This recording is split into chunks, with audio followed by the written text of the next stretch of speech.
నమస్తే, welcome to our channel. నేను మీ పద్మావతి. ఈరోజు మనతో పాటు ప్రముఖ astrologer and life coach Bala Tripura Sundari ఉపాసకులు డాక్టర్ ఆర్బి సుధ గారు ఉన్నారు. మరి ఆమెతో మాట్లాడి ప్రస్తుతం ఉగాది అంటే మరి అందరికీ తెలుసు. మరి ఉగాది రోజున ఉగాది పచ్చడి అనేది ప్రతి మనిషి మీద ఎలా ప్రభావితం చూపిస్తుంది, మరియు రాశుల గురించి పూర్తి వివరాలు తెలుసుకునే ప్రయత్నం చేద్దాం. అయితే ఇందులోనే మరి ముఖ్యంగా చూసుకోవాల్సింది గ్రహాలు.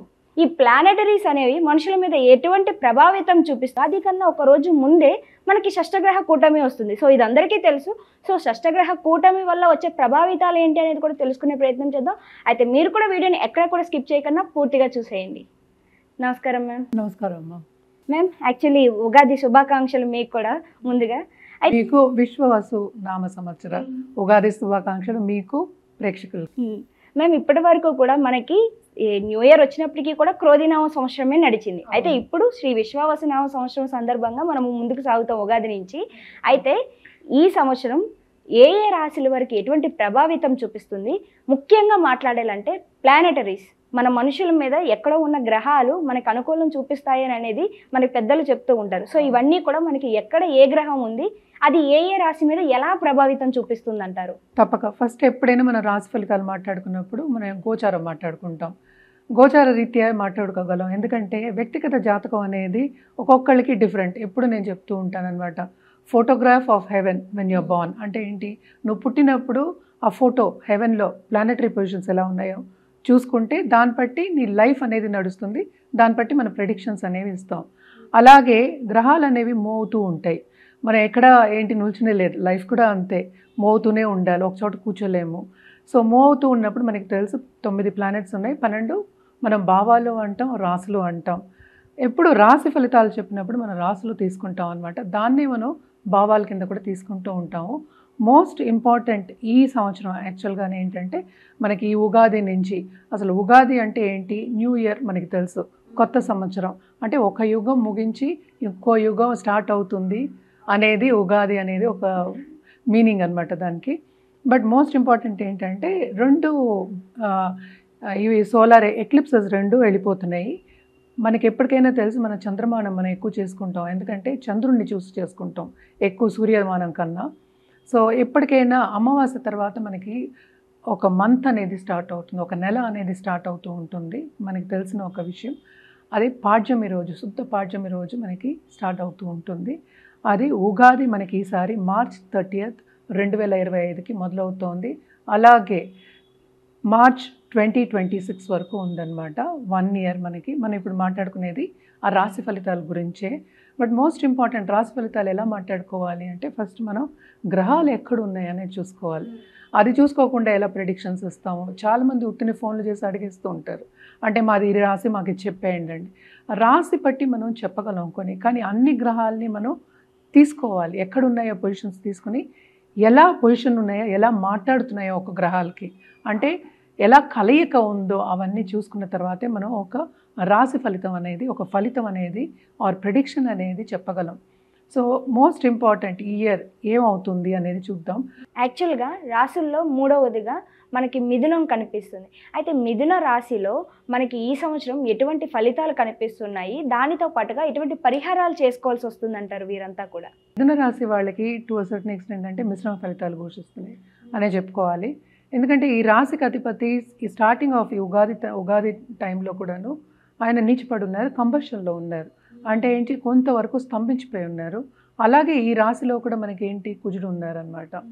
సో అంత గ్రేట్గా ఉండదు ఈ ఇయర్ అంతా. స్టార్టింగ్ ఆఫ్ ద ఇయర్ ఏంటంటే కొంతవరకు అవంతరాలు వచ్చే ఛాన్సెస్, ఆబ్స్టకల్స్. అంటే ఏంటి, మనం చేసే పనిలో కూడా ఏంటి స్మూత్గా అవ్వదు, ముందుకు సాగుదాం అని అనుకుంటూ ఉంటాము. అలాంటి టైంలో ఏంటి, ఏదో ఒక అవంతరం వస్తుంది, ఆబ్స్టకల్స్ వస్తూ ఉంటాయి అన్నమాట.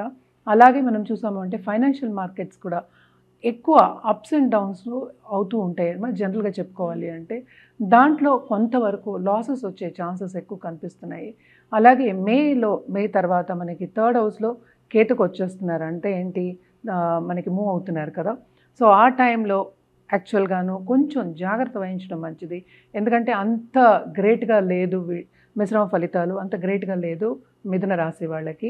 ఈ రాశికి అధిపతి కూడా నీచిపడి ఉన్నారని చెప్పుకున్నాను కదా. సో కమ్యూనికేషన్లో ఎవరెవరు ఉంటే, అంటే టెలికాం డిపార్ట్మెంట్ కానీ లేకపోతే మనం చూసాము అంటే మనకి ఆర్ట్ రంగంలో కూడా మనం కమ్యూనికేట్ చేస్తారు, మనకి రీల్స్ చేసేవాళ్ళు అండ్ ఆల్సో ఫ్రీలాన్సర్స్ ఉంటారు చాలామంది, ఇంట్లో కూర్చొని చేసేవాళ్ళు. వాళ్ళందరికీ కొంతవరకు ఎదురు దెబ్బలు అనేవి కొంచెం కనిపిస్తున్నాయి అన్నమాట.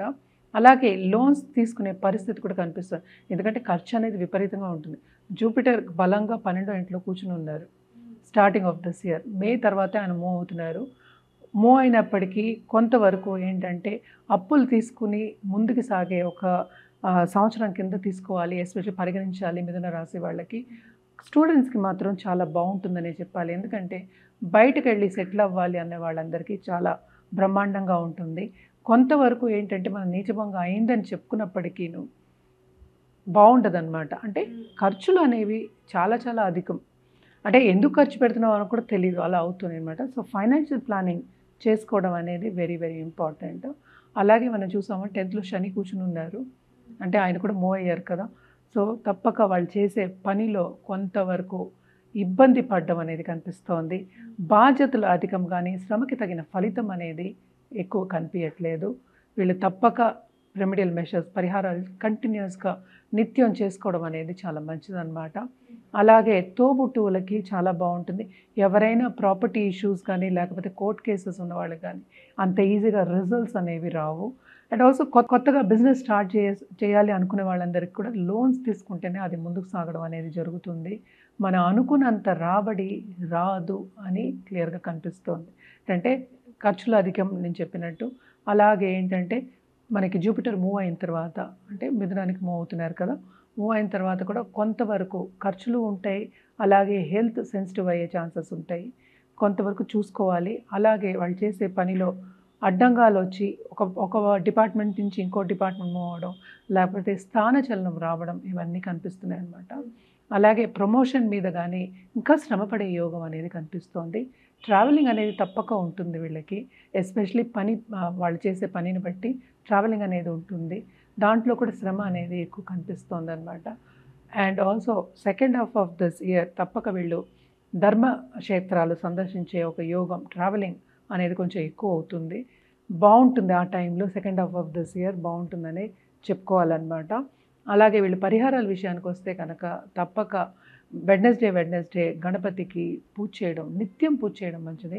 ఒక గరిక పెట్టుకోవడం, గరిక మనకి తెలుసు కదా గడ్డి, సో గరిక పెట్టుకోవడం చాలా చాలా మంచిదన్నమాట. ఇది నిత్యం చేయడం చాలా మంచిది. మనం ఇందాక చెప్పినట్టు రాహుకేతు పూజలు అయితే కంటిన్యూస్గా చేయాలి, ఎందుకంటే ఆ మూమెంట్ కూడా చాలా డిఫికల్ట్ మూమెంట్ అన్నమాట. అలాగే మనం ఏంటంటే ఎప్పటికైనా చెప్పేది ఏంటి, మనం లక్ష్మీ గణపతి పూజలు కానీ హోమాలు కానీ చేసుకుంటే కొంతవరకు ఫైనాన్షియల్ స్టెబిలిటీ అనేది బాగుంటుంది. ఎందుకంటే ఫైనాన్షియల్ స్టెబిలిటీ లేనప్పుడు మనకి హెల్త్ కానీ లేకపోతే ఒక మెంటల్ స్టెబిలిటీ కానీ మనకి యాంగ్జైటీ అనేది పెరుగుతుంది. కనుక తప్పక ఈ రెమెడియల్ మెషర్స్ మాత్రం మిథున రాశి వాళ్ళు కంటిన్యూస్గా చేసుకుంటే చాలా మంచిది. చాలా చక్కగా వివరించారు మ్యామ్. మిథున రాశి వారికి ఎటువంటి పరిహారాలు చేసుకోవడం వల్ల ఈ సంవత్సరం అంతా ప్రశాంతంగా గడుస్తుందో చాలా చక్కగా వివరించారు. Thank you so much.